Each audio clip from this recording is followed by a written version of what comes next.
Hey everyone, welcome back. We are going to be planning in my, I would say, author planner. And so this is where I keep all the information about upcoming releases, promotions, what I want to do on the blog and YouTube. And this is an A5wide or a Stella in Enchanted Indigo. And we are going to be using the April Showers kit.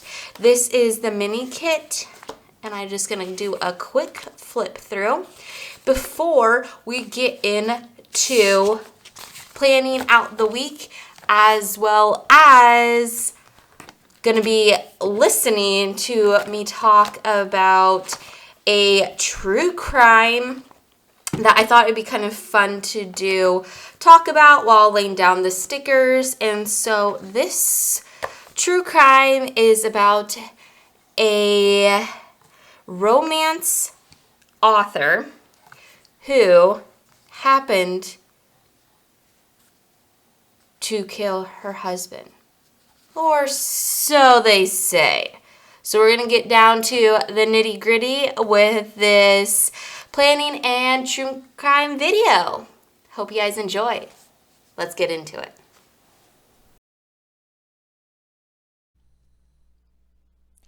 Nancy Brophy, 70-year-old romance author, is on trial for the murder of her husband, Daniel Brophy, who at the time was 63 years old.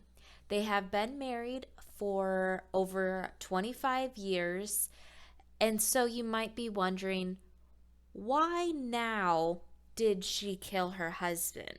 That's the question all of us have. So let's go back to 2018 when the crime happened.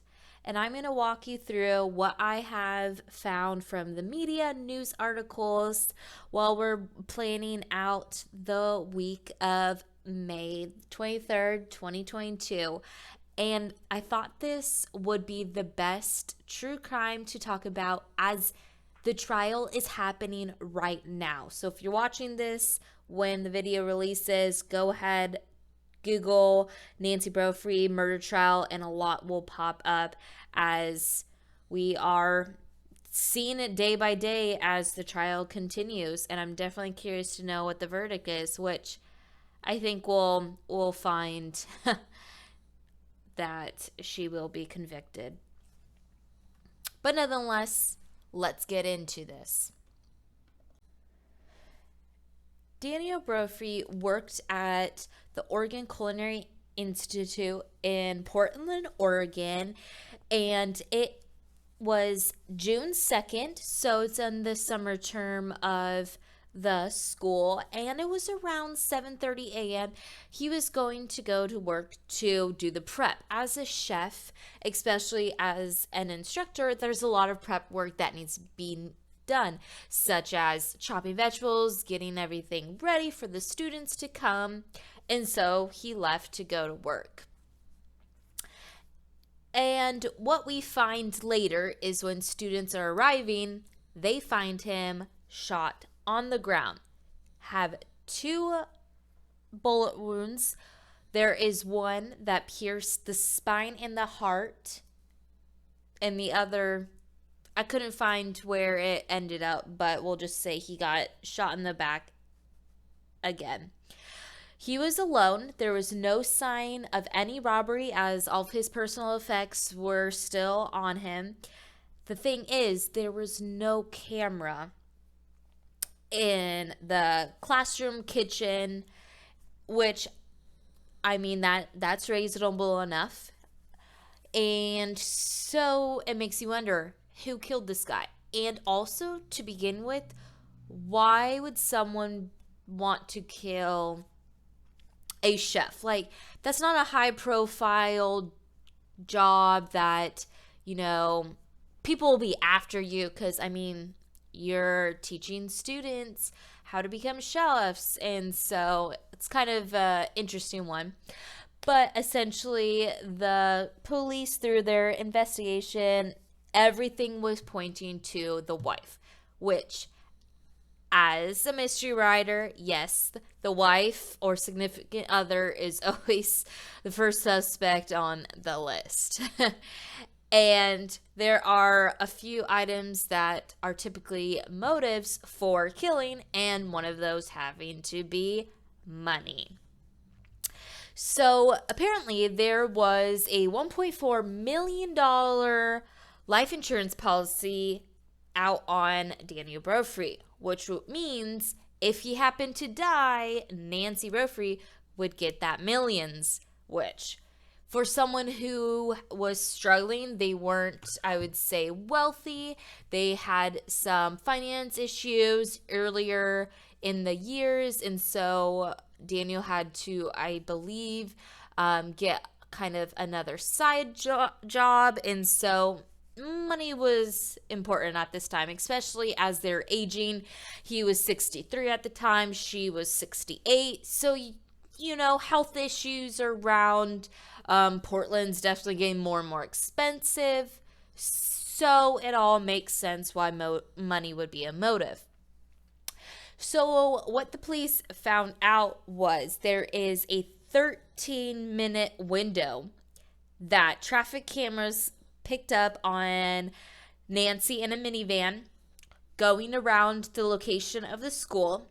13 minutes, that's plenty enough time to get into the building, which I assume the doors were unlocked as it was getting close to school starting.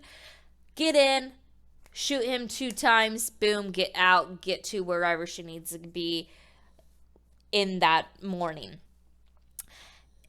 So the timing, it works out. There is plenty of time for the murder to happen.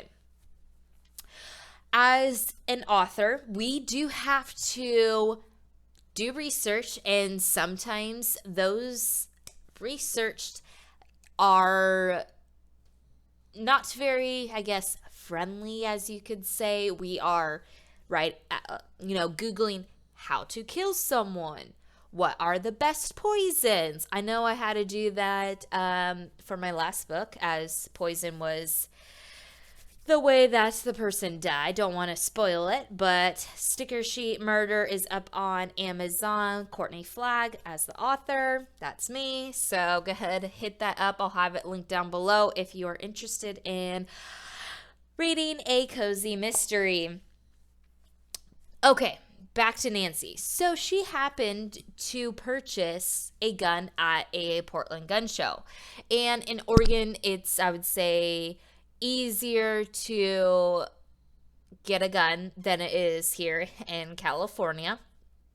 But nonetheless, she purchased a Glock, and with that, she also purchased a ghost gun, which I believe it was all taken apart, so you had to, right, build it. And with that, where the prosecutors were coming up is that part of the ghost gun had a piece missing, and so they're asking, where's this piece?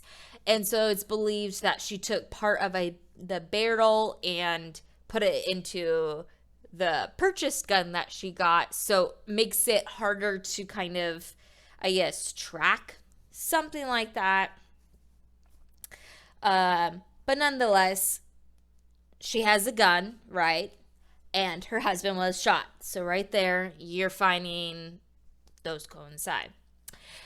And back in 2011, and this part really gets me, is that she wrote either short stories or essays about the title, How to Murder Your Husband. Which, I mean, there's probably blog posts out there, which from probably numerous people, and that might be not so suspicious for, right, us authors, as there's a TV show called How to Get Away with Murder. Like, there's all this stuff now that is free for anyone to look into. So, but right there, I think they threw that out because it was back in 2011, and I mean, she is a writer. But nonetheless, all these little things were just all pointing back to Nancy. And so then on September 5th of 2018, they did take her into custody, and she has been in custody since then, and we are in May of 2022. And I believe they just had on trial one of her cellmates that mentioned that she confessed to murdering her husband. And so then just a few days ago, Nancy was testifying, and there were some lapses in what she was saying, which, I mean, she's 71 years old. Your memory starts deteriorating. So you could kind of, I guess, feel for her in that sense that maybe she wasn't all there at the time, or what a lot of people go through during traumatic issues is they block out. So if she did happen to murder her husband, she might have blocked out that moment of time. And so she doesn't remember that she actually did the deed. So that is why there are psychologists that will be questioning her to kind of get how her mind is at the point that she is today. But that's kind of a quick rundown of Nancy Brophy and the murder trial that is happening right now. So go ahead and Google it to find more information.